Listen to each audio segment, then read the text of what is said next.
Welcome to this lecture video. In this video, I am going to explain types of optical fibers.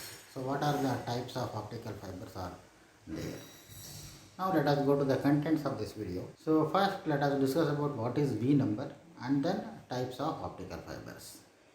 So V number is nothing but the number of modes supported for propagation in an optical fiber, and it is expressed as V number, that is denoted by symbol capital V, which is equal to pi d by lambda into square root of n1 square minus n2 square, where d is diameter of the core, lambda is the wavelength of incident light, and n1 is the refractive index of core, and n2 is the refractive index of cladding.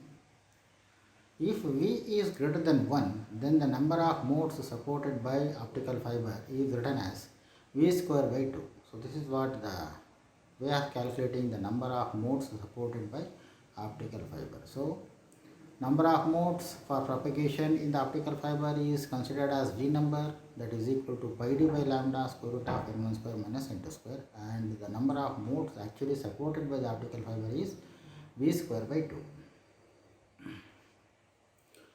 And there are three types of optical fibers. They are all step index fiber, step index single mode fiber, and then step index multi-mode fiber. So first one is step index fiber, in which we come across two types: step index single mode fiber and step index multi-mode fiber. And the second type is graded index fiber. So step index single mode fiber. So here you can look at the schematic diagram of step index single mode fiber. Here the refractive index profile that you can see, and also geometry of the fiber. So if you look at the geometry of the fiber, the core diameter is ranges from 8 to 10 micrometer, and the cladding is ranges from 60 to 70 micrometer. And when we look at the refractive index profile, the refractive index of core is uniform, and also cladding is also uniform. Refractive index of core is observed to be larger than that of cladding, and it will support a single ray to propagate through it. That's why it is considered as single mode fiber. So the core diameter is 8 to 10 micrometer, cladding is 60 to 70 micrometer. In case of step index multimode fiber, the core diameter is ranges from 50 to 200 micrometer, and the cladding is ranges from 100 to 250 micrometer. And here when we look at the refractive index profile, the refractive index of core is uniform, and cladding also uniform from one end to another end, and the refractive index of core is greater than that of cladding. So when we look at this optical fiber, the core diameter is little bit large. That's why it will support more number of optical signal to propagate through it. That's why it is considered as multi-mode fiber. And one more is graded index multi-mode fiber.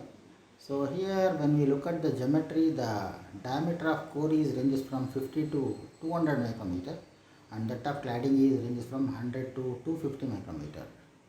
And when we look at the refractive index profile, the refractive index of core is not uniform. It is observed to be larger at the fiber axis and keep on decreases until it reaches core cladding interface.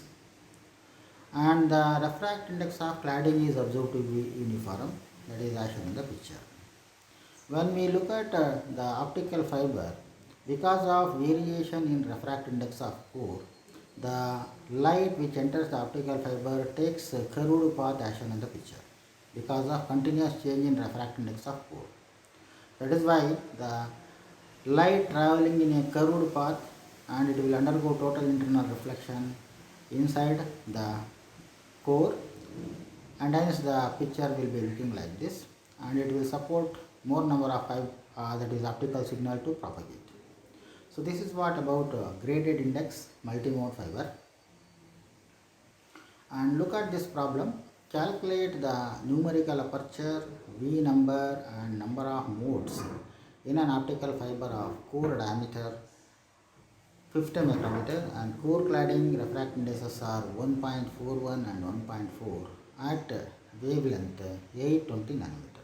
So given N1 is 1.41, N2 is 1.4 and lambda is 820 nanometer, and diameter of the core is 50 micrometer, and refractive index of air is 1.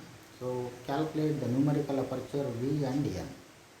So we know that numerical aperture is equal to square root of n1 square minus n2 square by n0. Here n0 is refractive index of surrounding media. So calculate square root of 1 minus, that is 1.41 whole square minus 1.4 whole square divided by 1, that is equal to 0.168. So that is the numerical aperture of given optical fiber, and V is nothing but pi d by lambda into numerical aperture, that is d is the diameter of the core, lambda is wavelength of incident light. So substituting the value of d and lambda and also the calculated numerical aperture value, we will get V is equal to 32.18. So that's what the value of V. And then number of modes supported by the optical fiber is given by V square by 2, that is equal to 32.18 whole square by 2, that is equal to 517.5, that is equal to 518 approximately. So this is what the solution for this problem. So here N1 and N2 lambda, diameter of the core, and also refractive index of air column is given. So out of which the numerical aperture of the optical fiber is 0.168 and that of V is 32.18, and the number of modes supported by the optical fiber is V square by 2, that is equal to 518. So this is what the solution for this problem. So second problem, an optical fiber has a core refractive index 1.5 and refractive index of cladding is 3% less than that of core index. Calculate the numerical aperture, angle of acceptance and internal critical acceptance angle.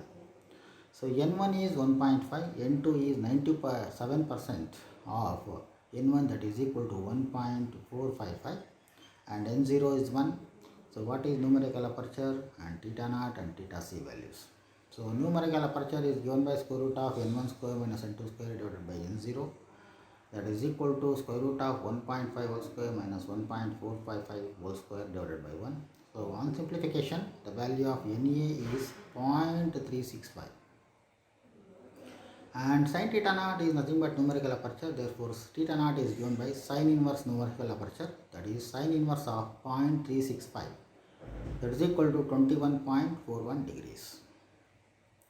And sin theta c is given by n2 by n1, therefore theta c is equal to sin inverse n2 by n1. So sin inverse of n2 by n1 will gives you the value, that is theta c is equal to 75.93 degrees. So this is what the solution for this problem. So numerical aperture is calculated by the formula square root of n1 square minus n2 square divided by n0, substituting the value of n1 and n2 and n0. The value of numerical aperture is 0.365, and sin theta naught is equal to numerical aperture, therefore theta naught is equal to sin inverse of numerical aperture. So after simplification, the value of theta naught is 21.41 degrees. And further, sin theta c is equal to n2 by n1, therefore theta c is equal to sin inverse n2 by n1. Substituting the value of n2 and n1, so on simplification, the value of theta c is equal to 75.93 degrees. So this is what the solution for this problem. Thank you.